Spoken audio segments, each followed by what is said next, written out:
सभी भगवत प्रेमियों को हमारी राधे राधे। मानव जीवन का सर्वोत्कृष्ट फल सत्संग श्री भक्तमाल कथा के माध्यम से हमें मिलने जा रहा है। श्री भक्तमाल कथा के प्रधान श्रोता हमारे श्री प्रिया प्रीतम जी हैं। उनके श्री चरणों में प्रणाम करते हुए आइए आज के भक्त चरित्र का श्रवण करें। भक्त श्री चतुर्भुजदास जी। चतुर्भुजदास का जीवन चरित्र आजीवन चमत्कारों और अलौकिक घटनाओं से संपन्न स्वीकार किया जाता है। उनका जन्म संवत 1595 में जमुनावतो ग्राम में हुआ था। वे पुष्टि मार्ग के महान भगवत भक्त महात्मा कुंभन दास जी के सबसे छोटे पुत्र थे। कुंभन दास जी ने बाल्य अवस्था से ही उनके लिए भक्तों का संपर्क सुलभ कर दिया था। वे उनके साथ श्रीनाथ जी के मंदिर में दर्शन करने भी जाया करते थे। पारिवारिक वातावरण का उनके चरित्र विकास पर बड़ा प्रभाव पड़ा था। कुंभन दास के सत्य यत्न से गोसाई विठलनाथ जी ने चतुर्दास को जन्म के 41 दिनों के बाद ही ब्रह्म संबंध दे दिया था। वे बाल्य अवस्था से ही पिता की देखा देखी पद रचना करने लगे थे। घर पर अनासक्ति पूर्वक रहकर खेती बाड़ी का भी काम संभालते थे। श्रीनाथ जी की सेवा में उनका मन बहुत लगता था। बाल्य अवस्था से ही भगवान की अंतरंग लीलाओं को उन्हें अनुभूति होने लगी थी। उन्हीं के अनुरूप वे पद रचना किया करते थे। उनके काव्य और संगीत की निपुणता से प्रसन्न होकर श्री विठलनाथ जी ने उनको अष्टछाप में सम्मिलित कर लिया था। वह पिता के साथ अष्टछाप के कवियों में एक प्रमुख स्थान प्राप्त करना उनके दृढ़ भगवत भक्ति, कवित्व शक्ति और विरक्ति का परिचायक है। ब्रह्म संबंध से गौरवान्वित होने के बाद वे अपने पिता के साथ जमुनावतो में ही रहा करते थे। नित्य उनके साथ श्रीनाथ जी की सेवा और कीर्तन तथा दर्शन के लिए गोवर्धन आया करते थे। कभी कभी गोकुल में नवनीत प्रिय के दर्शन के लिए भी जाते थे, पर श्रीनाथ जी का विरह उनके लिए असह्य हो जाया करता था। श्रीनाथ जी में उनकी भक्ति सखा भाव की थी। भगवान उन्हें प्रत्यक्ष दर्शन देकर साथ में खेला करते थे। भक्तों की इच्छा पूर्ति के लिए ही भगवान अभिव्यक्त होते हैं। श्री विठलनाथ जी महाराज की कृपा से चतुर्भुजदास को प्रकट और अप्रकट लीला का अनुभव होने लगा।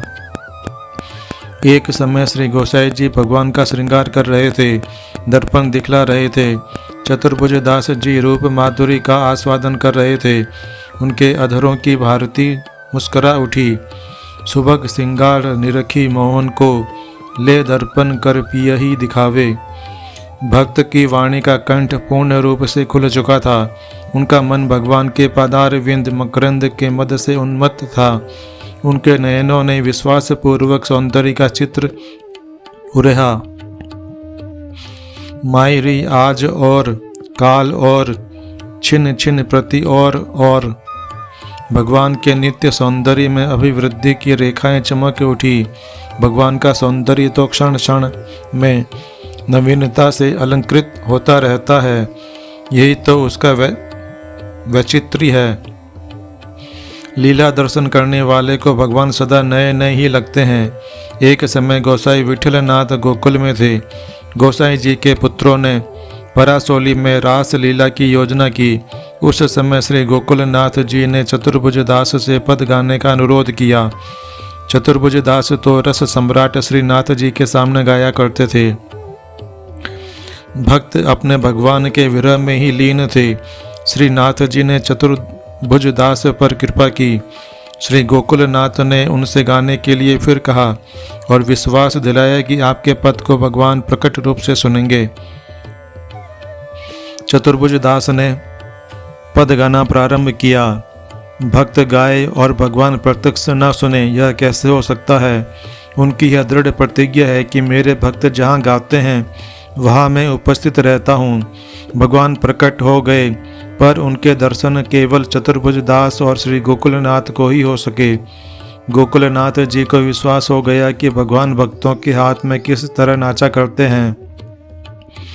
चतुर्भुजदास ने गाया, अद्भुत नट वेश धरे जमुना तट, श्याम सुंदर गुण निधान, गिरिबर धरन रास रंग नाचे।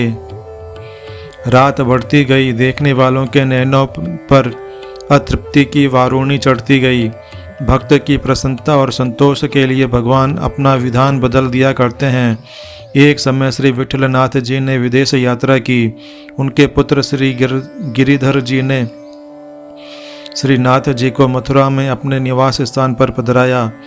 चतुर्भुज दास जी श्री नाथ जी के विरह में सुध बुध भूलकर गोवर्धन पर एकांत स्थान में हिलक और विरह के पद गाया करते थे। श्री नाथ जी संध्या समय नित्य उन्हें दर्शन दिया करते थे। एक दिन वे पूर्ण रूप से विरह विदग्ध होकर गा रहे थे। श्री गोवर्धन वासी सांवरे लाल, तुम बिन रयो न जाए हो। भगवान भक्त की मनोदशा से स्वयं व्याकुल हो उठे। उन्होंने गिरिधर जी को गोवर्धन पधराने की प्रेरणा दी। चतुर्दशी को एक पहर रात शेष रहने पर कहा कि आज राजभोग गोवर्धन पर होगा। भगवान की लीला सर्वथा विचित्र है।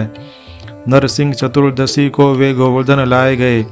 राजभोग में विलंब हो गया। राजभोग और शयन भोग साथ ही साथ दोनों उनकी सेवा में रखे गए। नरसिंह चतुर्दशी को वे उसी दिन से 2 राजभोग की सेवा से पूजित होते हैं। उनका देहावसान संवत 1642 में रुद्रकुंड पर एक इमली के वृक्ष के नीचे हुआ था। वे श्रृंगार मिश्रित भक्ति प्रधान कवि, रसिक और महान भगवत भक्त थे। आज के हमारे भक्त चरित्र का वर्णन इतना ही। कल हम एक नए भक्त चरित्र के साथ श्री प्रिया प्रीतम जी के समक्ष प्रस्तुत होंगे। आपको हमारी राधे राधे।